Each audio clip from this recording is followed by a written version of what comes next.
In this presentation, we will continue on with our comprehensive proprietorship problem recording transaction for January 22nd. For more accounting information and accounting courses, visit our website at accountinginstruction.info. Transaction of perform work for cash.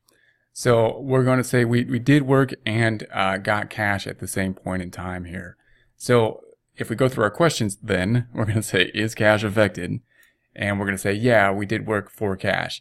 And notice that it's not worded as clear here. I mean, it doesn't say we got cash or cash was received, as it might oftentimes in some kind of book problems. But anytime it says, if it said receive cash or, we got paid, or in this case, we did work for cash, then those would all be indications that cash is, of course, going up.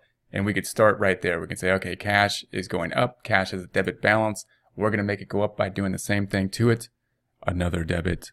So we're going to right-click the cash. We're going to put that up top in cell H11 by right-clicking in cell H11 and pasting it 1, 2, 3. We will then put the amount of cash received for work, which is 15,000. 15,000. We are crediting 15,000 as well in J12. I'm going to do that with a little formula, that formula being negative of the 15,000. Now we just need to know what this account should be. And if we go through this again, it said perform work for cash. Now note, if we get cash, we're typically getting cash from customers. And the question is, why would they pay us cash? One, because we earned it. We're going to earn cash. We're going to do work. And the only question then is, well, when did we do the work? Did we do the work before we got paid, during the time we got paid, or are we gonna do the work sometime in the future? And typically we do the work when we got paid or before we got paid. That's normal businesses, how they just have to work. That's just how the business typically is, whatever industry we are in. So in this case, we got receive payment for work done at the same time. So we did the work at the same time. So the credit then is going to be revenue, not because we got cash, but because we did the work. That's when we record revenue. So we're going to credit the revenue, which happens to be at the same point in time we got cash, but the triggering factor for revenue, according to the revenue recognition principle, accrual principle, is when we did the work. So we got a credit in revenue. We already know we're going to credit it because we debited cash, and but if we think through it, revenue has a credit balance. It always goes up in the credit direction. It doesn't typically go down. And the way to make something go up is to do the same thing, which is another credit. Therefore, we will right-click on the revenue or income and copy. We're going to put that on the bottom in cell H12, right-click and paste 1, 2, 3.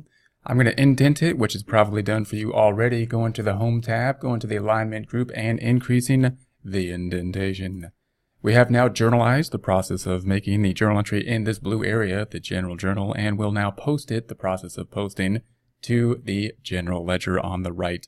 To do that, you could make things very small. I'm not going to do it this way, but we'll show you how. We just you can make this, this size very small so you can see more stuff at one time. Note that if you do that, if you see these little hashtag marks, you can just make the columns larger, typically, so to fix that problem. I'm going to be back up here at 130% where the worksheet was at the beginning, and use the frozen panes function. To do that, I want to get rid of column A so we can see as much on the right side as possible by clicking to the right. Going to the top, putting our cursor in cell K1, then going to the View tab, go into the Windows group, freeze panes, and then freeze the pane. Then if we scroll to the right, we'll have the frozen panes in columns G through J on the left. Scrolling back to the left, we're going to now post this out. We're going to start with cash. Cash is up top. Cash is going to be our first account on the trial balance. So if we scroll to the right, it's going to be the first account on the general ledger as well. So here's cash. We want to be on the debit side. So we're on the debit side in cell O15. So within cell O15, we will say equals and point to that 15,000, bringing the 30,000 balance up by 15,000 to 45,000. If we scroll back to the right, that 45,000 will also be on the trial balance, and of course will be out of balance by the 15,000 until we record the other side, that being to revenue or income. So here's revenue or income on our journal in our journal entry. Here it is on the trial balance. It's going to be in the same order. It's our first blue account. So it's going to be over to the right a bit on the GL. So we're going to go to the right. Here's assets. There's our liabilities in orange. There's our equity in light blue. There's our revenue account. That's what we're looking for. We'll make it go side by side. Here's revenue. We want to be on the credit side. Notice we always have credits. We can almost just get rid of the debit side of the revenue account because we don't use it. Credits only go, it only goes up in the credit direction, revenue.